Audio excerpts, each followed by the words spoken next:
Memories Pizza in Indiana has come under fire from irate liberals after the owners said they would refuse to cater for a gay wedding. It's the first test of Indiana's largely symbolic Religious Freedom Restoration Act, which prohibits state laws that substantially burden the right of a person, a religious institution, or a business to follow their religious beliefs. Other states have laws in place which force businesses not to discriminate against people based on race, sexuality, or gender. First off, this whole Memories Pizza story has been completely mischaracterized amidst the deluge of vitriol and outrage. Memories Pizza has never said that they would refuse to serve gay people. In fact, the owner said the very opposite, that they would be happy to serve gays and lesbians in their restaurant, just that they wouldn't cater for a gay wedding because it conflicts with their beliefs. That prompted one high school coach to post a tweet which tried to recruit others to, quote, burn down Memories Pizza. Another example of peaceful, liberal tolerance. Okay, let's get one thing clear. Any business owner that refuses to serve gay people because it conflicts with their, quote, religious beliefs clearly deserves to go out of business based off the back of their own stupidity alone. Selling a cake to a gay person is not the same as being forced into having gay sex with them. Treat others as you wish to be treated. You know, Jesus Christ hung around with prostitutes and criminals. Fraternizing or doing business with people who have lifestyles with which you disagree is not the same as condoning those lifestyles. So it would be monumentally idiotic for any business to refuse to serve gay people because of the reputation they'd accrue, but also because their reason for doing so makes no sense whatsoever. But does that then mean that the government should have the right under law to force businesses to serve gay people? If you believe in a concept called individual freedom, the answer is clearly no. No one should have the right to invoke the power of the state to force anyone to provide a good or service. The same goes for forcing people into not providing a good or service. This is merely the mirror image of the Jim Crow laws. The government gun should not be involved with private, voluntary transactions. The market itself solves the problem of discrimination. You refuse to serve a gay person, 100 other businesses are happy to serve them. They get the money, you go out of business. There's no need for government involvement. What's the bigger danger?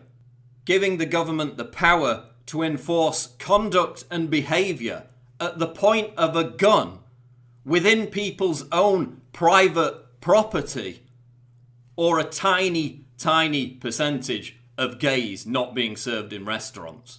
And if anyone, it's gay people that should understand how dangerous it is to give government the power to enforce societal standards, given that those same powers were once used to oppress them when homosexuality was illegal in the United States. They're essentially saying that the government should have the power to discriminate against religious Christians and force them into behaviours which they don't wish to do. How far will this go? Will wedding photographers be labelled intolerant and fined for refusing to work at gay weddings? Will conservative maids who refuse to work in gay households be hit with hate crime charges? Will parents be thrown in jail for not wanting to hire a gay babysitter or a gay private tutor? This is clearly another example of leftists getting irate about a scenario that will never happen on any kind of significant basis, while relying on bullying and intimidation tactics to threaten and shame any business that dares to assert its right of individual choice and freedom, whether you think that choice is silly or not. It also provides us with yet another insight into rampant leftist hypocrisy. Apple CEO Tim Cook decried the Indiana law as being discriminatory against gays, while simultaneously putting the final touches on a deal to open the biggest Apple store ever in Dubai, United Arab Emirates, a country that executes gay people. Cook's righteous indignation over the treatment of gays wasn't so evident last year either, when he signed off on a deal to get Apple products sold in Saudi Arabia, a country that beheads homosexuals. I don't support businesses which refuse to serve gay people, and gay people are free to organise peaceful boycotts against those businesses, which they should. But tolerance cannot be enforced at the barrel of a gun, because at that point it becomes tyranny. As Ben Shapiro writes, to the modern American left, freedom now means only the freedom to do whatever the government allows you to do. You do not have a right to my services, writes Shapiro.